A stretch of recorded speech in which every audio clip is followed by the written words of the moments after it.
बड़ी खबर है। आरएसएस प्रमुख मोहन भागवत का बड़ा बयान। भारत एक हिंदू राष्ट्र, हमें एकजुट होना होगा, ये उन्होंने कहा है। भागवत का हिंदू समाज से एकता का आह्वान। हिंदू समाज को सुरक्षा के लिए एकजुट होना होगा।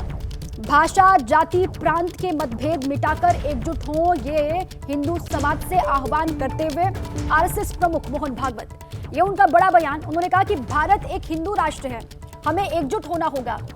साथ ही उन्होंने ये भी कहा कि भाषा, जाति, प्रांत के मतभेद को मिटा करके सभी एकजुट हों। अब इसके मायने हैं क्या? मनोज्ञा लोईवाल मेरी सहयोगी इसी पर जुड़ चुकी हैं।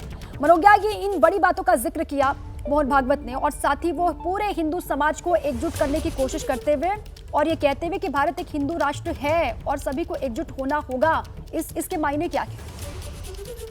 बहुत बड़ी बात है ये, खासतौर से जब आरएसएस के संचालक मोहन भागवत जी इस तरह की बात कहें और ये कहें कि पूरे हिंदू समाज को, हिंदू सनातनियों को एक साथ एक मंच पर रहना होगा, जिसमें सारे मतभेद मिटाकर, खासतौर से भाषा के या फिर जाति के या फिर इलाकों के और प्रदेशों के किसी भी तरह के मतभेद को मिटाकर एक साथ आना पड़ेगा।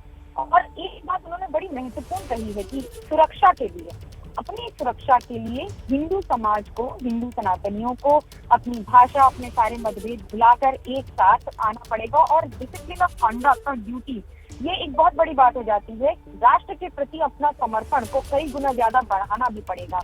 ये कहा गया है। देखिए, आरएसएस के संचालक मोहन भागवत बहुत कम बोलते हैं, बहुत चुनिंदा मुद्दों पर बोलते हैं, लेकिन जब बोलते हैं तो वो आने वाले कई वर्षों की एक लाइन तय कर देते हैं, जिसमें उन्होंने डिसिप्लिन की बात कही है, जिसमें उन्होंने गोल ओरिएंटेड सोसाइटी की बात कही है और साथ ही साथ ये भी कहा है कि सोसाइटी का मतलब कि मैं और तुम और सिर्फ हमारा परिवार नहीं है, बल्कि वो परिवार है जो पूरे समाज के साथ आगे बढ़े और देश की सुरक्षा में और खासतौर से भारत को एक हिंदू राष्ट्र और हिंदू मान्यता के साथ आगे बढ़ने में सभी समुदाय और सभी हिंदू सनातनियों के साथ एक साथ आगे बढ़ने का मौका भी।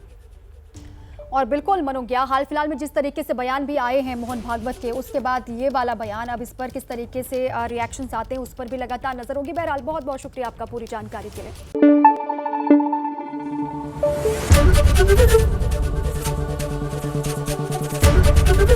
एबीपी न्यूज आपको रखे आगे।